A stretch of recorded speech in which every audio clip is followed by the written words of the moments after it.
जय हिंद दोस्तों। आज हमारा पूरा भारतवर्ष कोरोना महामारी से ग्रसित है।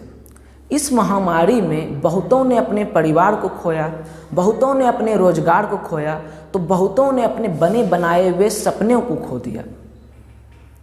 इस महामारी ने अनेकों देशों की अर्थव्यवस्था की कमर को मानो तोड़ के रख दी।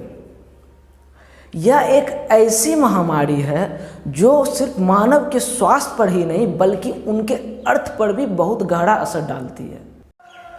पिछले वर्ष जब इस महामारी का उदय चीन के वुहान लैब से हुआ, तब कई देशों ने यह दावा भी किया कि हो न हो यह चीन का सोचा समझा संयंत्र हो सकता है।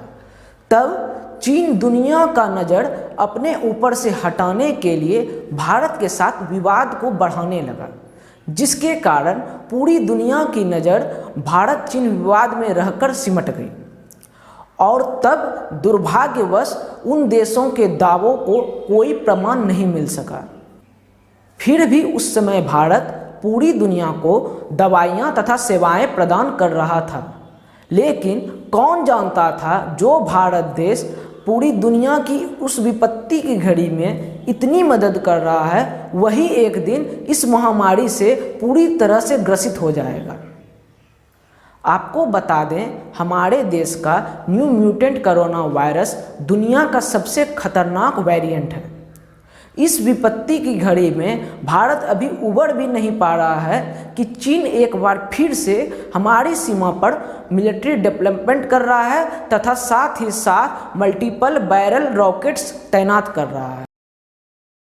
इधर हाल ही में यूनाइटेड स्टेट्स के खुफिया एजेंसी को चीनी वैज्ञानिकों के बातचीत के लिखित दस्तावेज मिले हैं, जिनमें वे 5 साल पहले यह बातें कर रहे थे कि किस प्रकार कोरोना वायरस का इस्तेमाल बायोलॉजिकल वेपन के रूप में किया जा सकता है।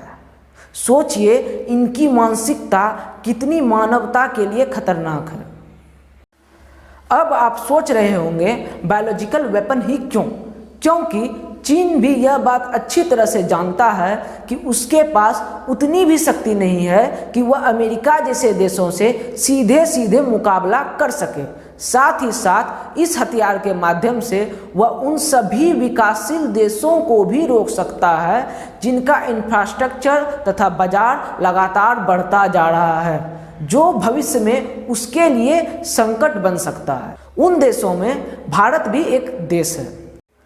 कोरोना वायरस का बायोलॉजिकल वेपन होने का दावा इसलिए भी मजबूत होता जा रहा है क्योंकि जहां एक और भारत में रोज हजारों की संख्या में जाने जा रही हैं, वहीं दूसरी ओर चाइना, जहां से इस वायरस का उदय हुआ और जहां की जनसंख्या भारत से भी अधिक है, वहां मास्क पहनने का कोई नियम नहीं है, वहां कोई सोशल डिस्टेंसिंग नहीं है, वहां म्यूजिक फेस्टिवल मनाए जाते हैं, वहाँ कोई नियम कानून नहीं है, वहाँ कोई लॉकडाउन नहीं है।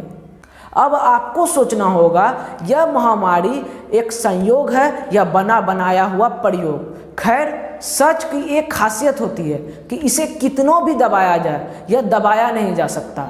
आज के इस बुरे समय में पूरे देशों को अपने राजनीतिक हितों को छोड़कर मानव हितों के लिए एक साथ आना होगा और समझना होगा कि चाइना एक ऐसा देश है जिसने बिना कोई युद्ध लड़े पूरी दुनिया में तबाही मचाकर रख दिया। जय हिंद।